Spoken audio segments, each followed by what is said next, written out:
something far more radical. I want to concentrate not on what people say about morality, but the beliefs that guide them. Look back into history and think about those moments at which we seem to have made some progress. Moral progress is possible, but only when we treat ethical life as a work in progress, subject to criticism, revision, and expansion. What does that mean?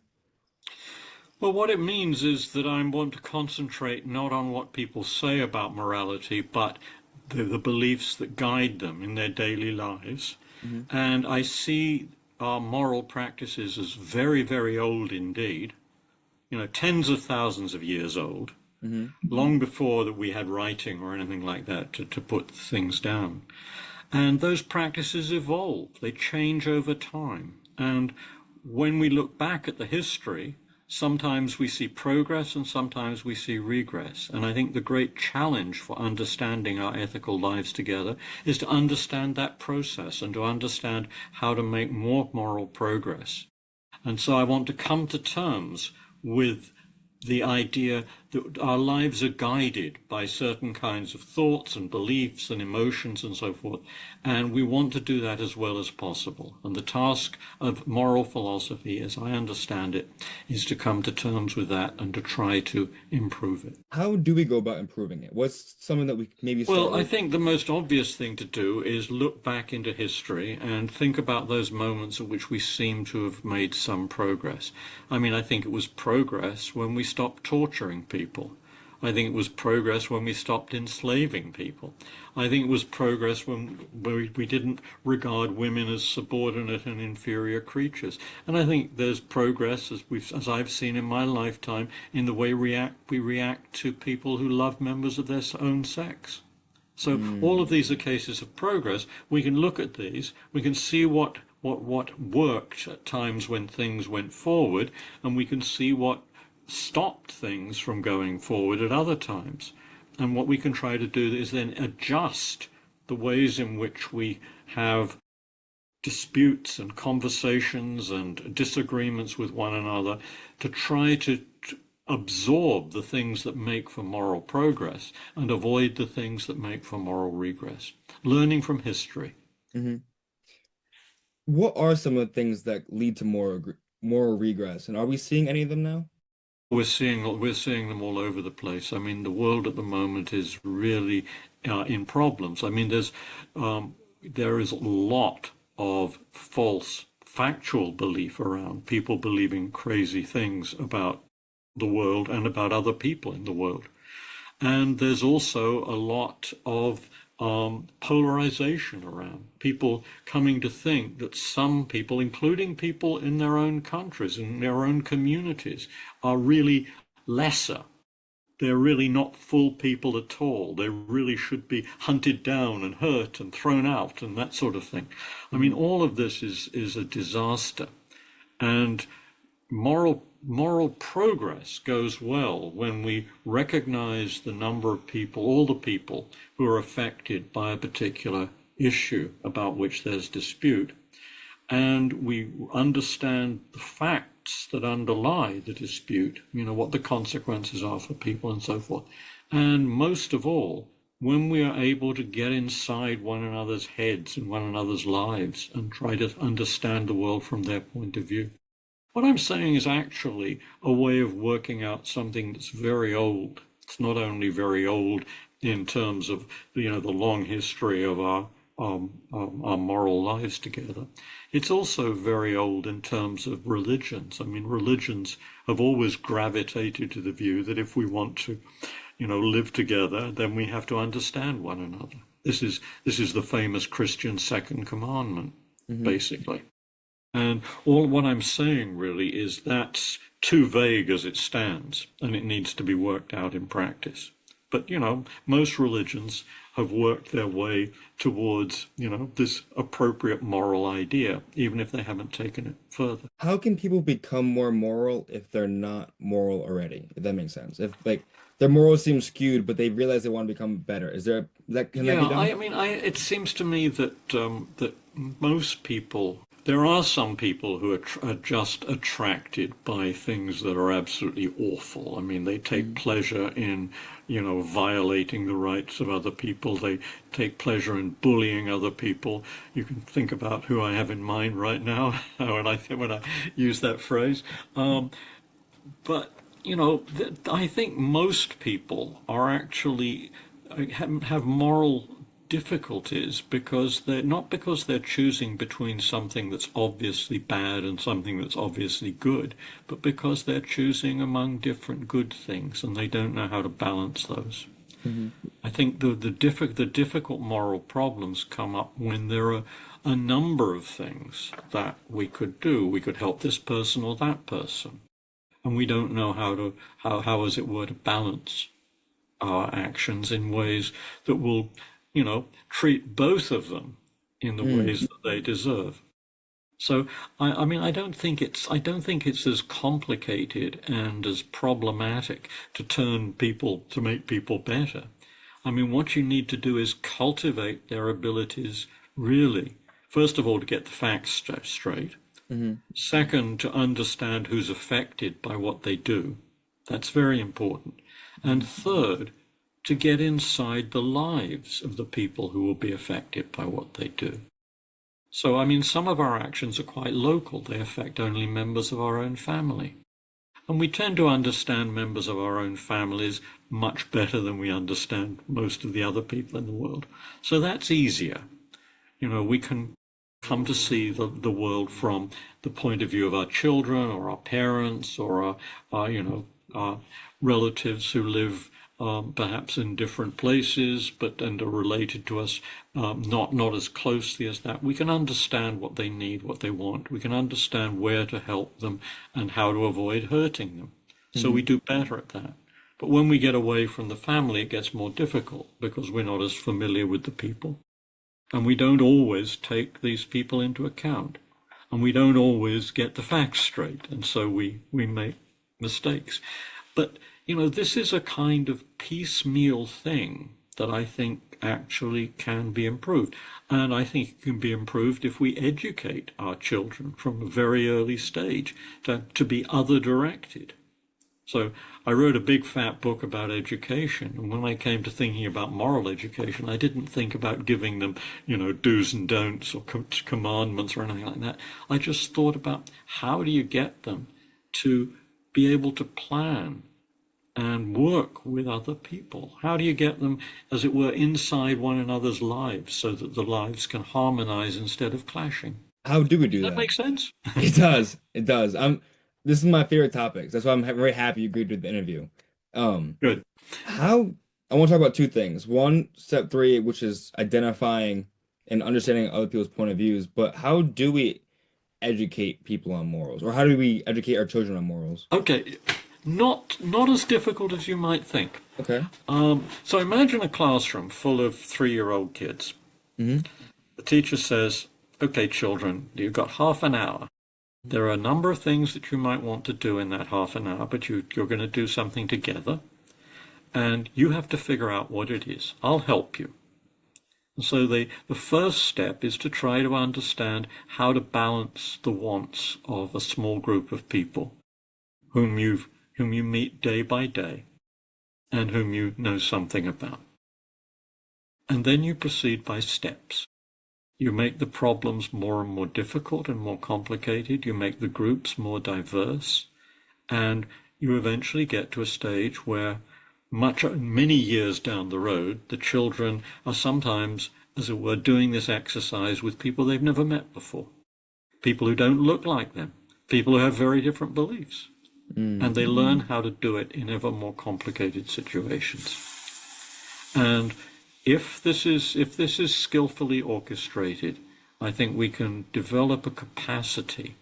I mean, I think of it as moral sensitivity and moral imagination, where when you're looking at how your actions are going to affect another person, you can, as it were, get inside that person. Say, well, if I did that, this is what it would mean for that person. And if I did this other thing, this is what it would mean for somebody else. Now, let's imagine all of the people who are involved in this action and who will be affected by it sitting down together and trying to work out together how they should balance actions.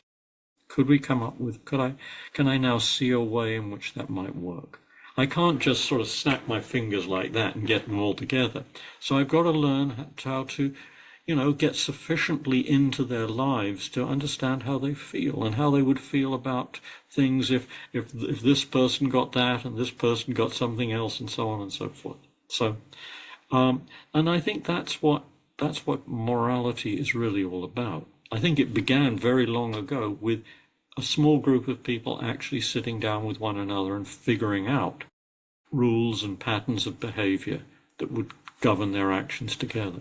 And it's proceeded from there. That was a very, very long time ago they did that. And we have this funny belief that there are some people who really understand what the moral law is, and that. I don't think that's true. I think actually what people can be taught to understand one another, and that is the basis on which moral progress gets generated. It's not a matter of some vast principles. Principles are always having to be adjusted in context. And we don't really know how to do that until we have this sort of basic understanding of who's affected, what are the consequences for them going to be of various actions, and now can we see the world from everybody's point of view. Huh. So are morals almost part of like nature versus nurture in a sense? When I think, look, I mean, there's a sense in which this is a human creation. It's a human social creation.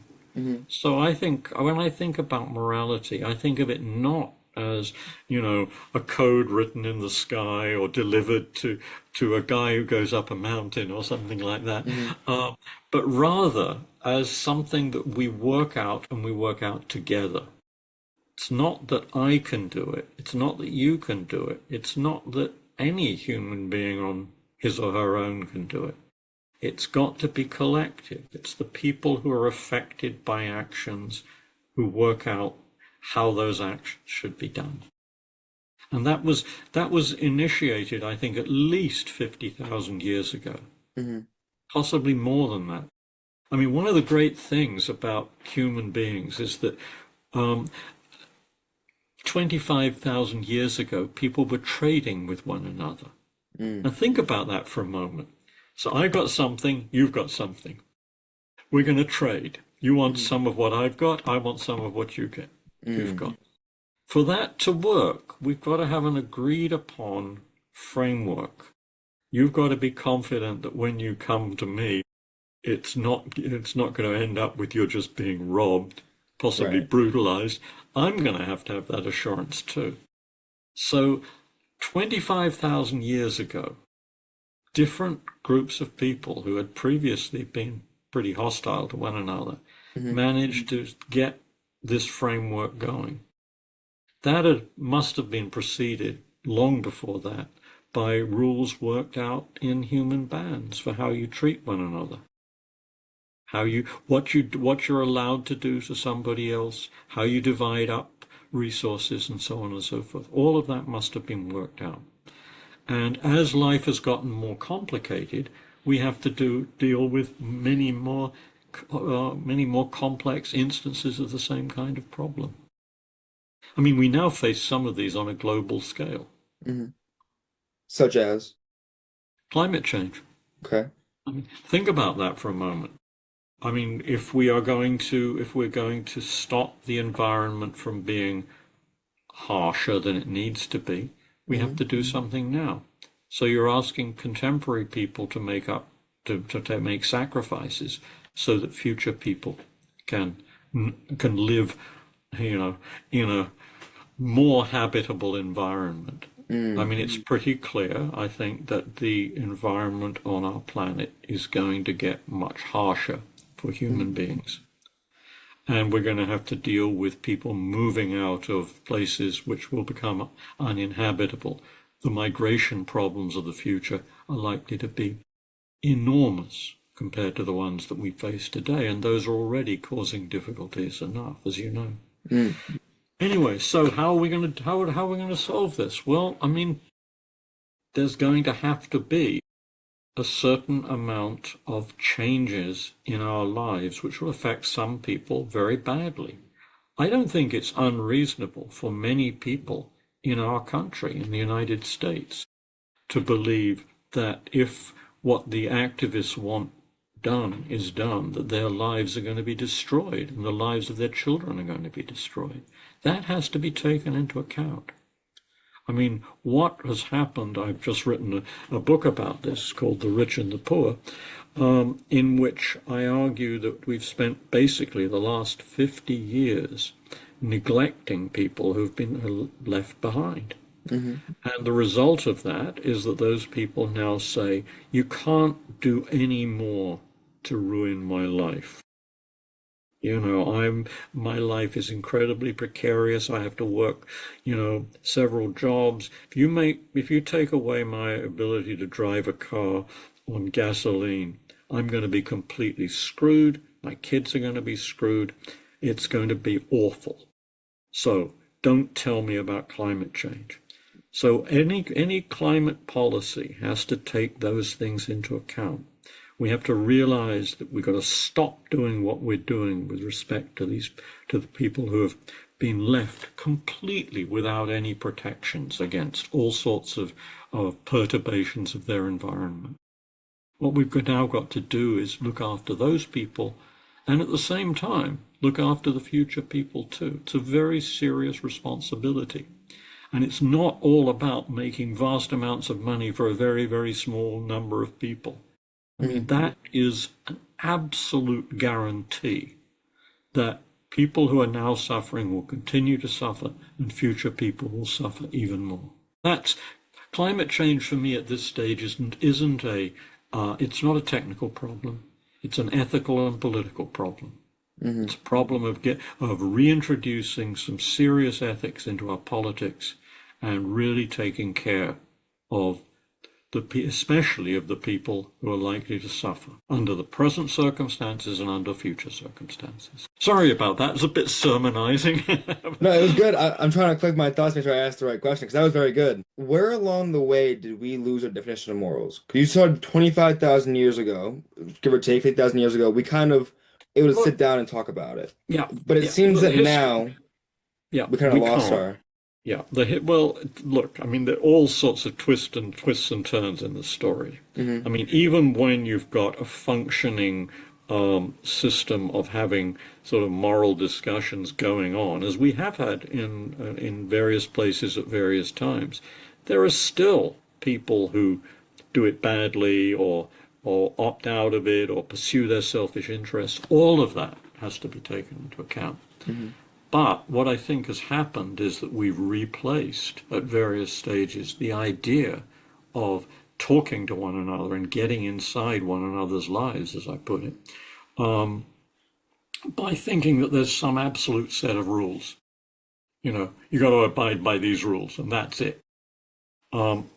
That's not a good way to think about morality. This goes back to the very first thing you asked me, actually. Mm-hmm. You got to consider it as an evolving something or other.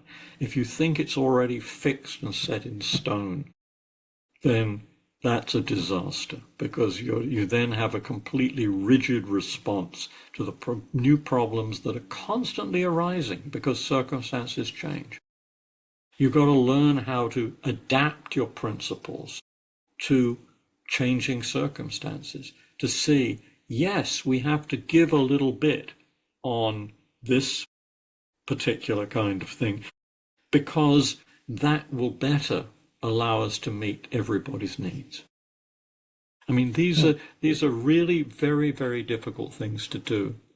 And the answer, I think, is to go back to the best equivalent we can get of that old-fashioned, let's all sit down together and talk to one another.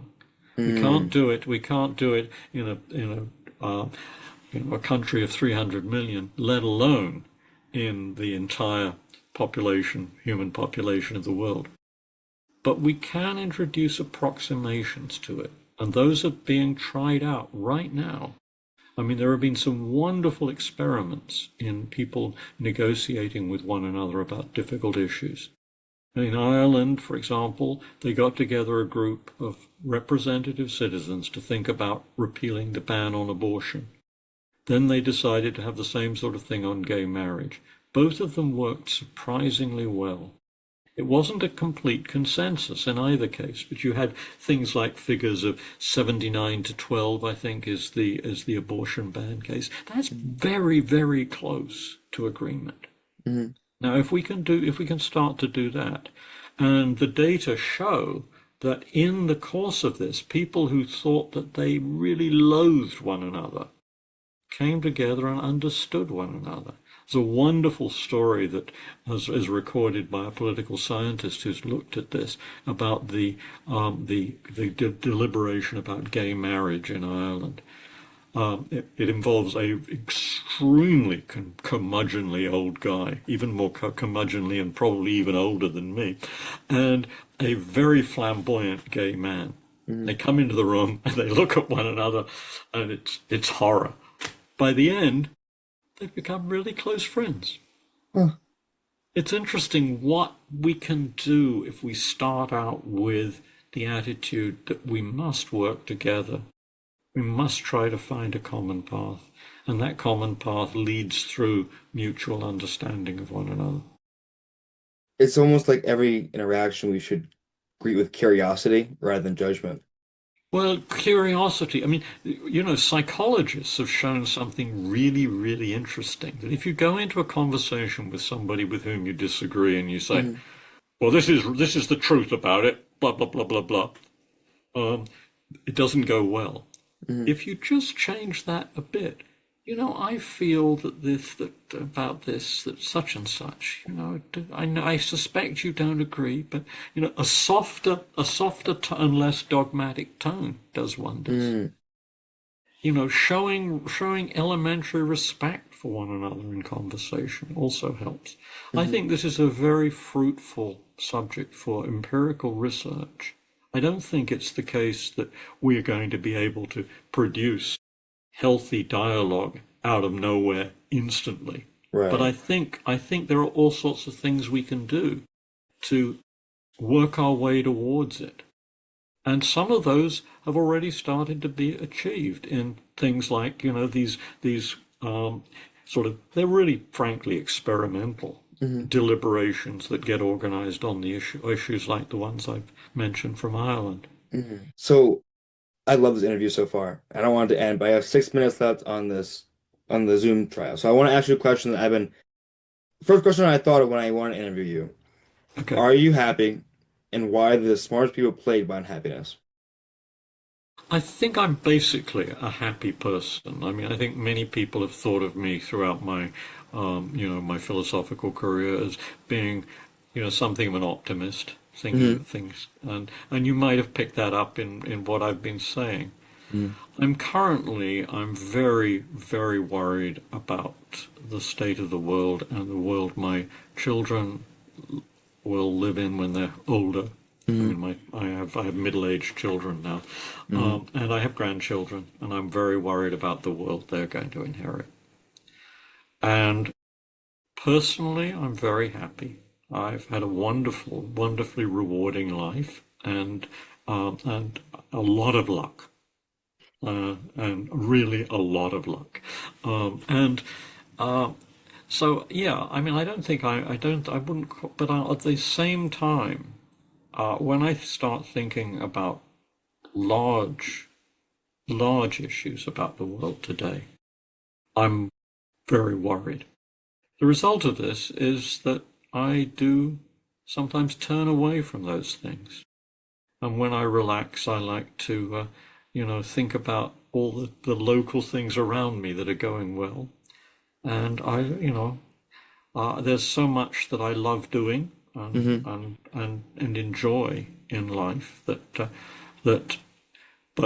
there is a shadow there, and the shadow comes from my feeling that humanity as a whole, and perhaps particularly in America at this juncture, has gotten badly off track. Is it possible to get back on track, you think? Yes, I do How? think it's possible. I think what we have to do is start by reforming our economic system.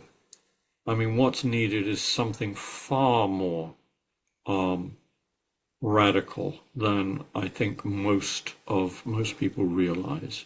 I mean, the balance of wealth in our country is obscene. And until something is done about that, there will be resentment and there will be polarization. I mean, I cannot understand what makes people want to have not only millions, but billions and billions of billions, you know, Yeah. and to be I mean, I don't understand this thought that, I want to be the richest man in the world. I just don't get it. It seems to me that there's something that has gone developmentally wrong with people who think that. And they should learn that they can live wonderfully rich and happy lives Hmm. without depriving vast numbers of other people of the economic opportunities that they should have. Not only the economic opportunities, but the opportunities to look after their health, the Mm. opportunities to travel safely, the opportunities to educate themselves and their children, the opportunities to find appropriate and satisfying ways of recreation. I mean, there are so many things that can make people's lives wonderful. Hmm. And the idea that vast sums of money are going to do that is absurd. Mm. What we should be investing in are things that really will make people live better and live more happily. And part of that is from the very beginning, speaking to the people who feel completely left out in our society and giving them opportunities and giving them protections against all the perturbations that their lives receive at the moment. So I think we have to create a much more egalitarian society and a society that then starts to work together and starts to understand one another rather than just making, completely snap judgments that certain people are vile and to be written off. Mm. Wow. I'm sorry. No, it was good. I do, I know I sound as though I sort of come from Mars or something like that, No, but I love these conversations. I'm so sad that we had to end this in about a minute, but I love talking about this because I think that it provides a lot of good framework. Like you said, the people that disagree with you are understanding you because you're able to explain it over a 45-minute course of time. And I appreciate you coming on here and talking about it because where else would we really get this? You know what I mean? It's not like, well, I love your title, Like an Old Friend. thank you. There's nothing like an old friend. There is nothing like an old friend.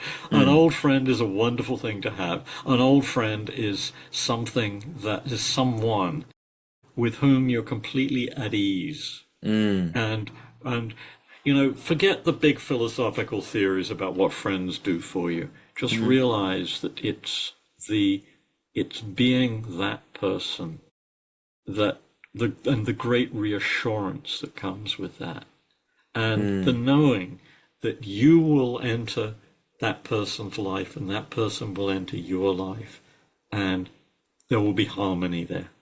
That's a mm. lovely thing. Thank you. You explain that better than I could ever have. I wish I had that, buddy. Thank you. All And right, that's you're what my very thought was. welcome. It was not easy to do this, but thank you for persisting, and Of course. I was very glad to be on it. Of course. I'm happy to have you on it. And any day when I figure out how to do this, I'd love to have you again. All right, I'll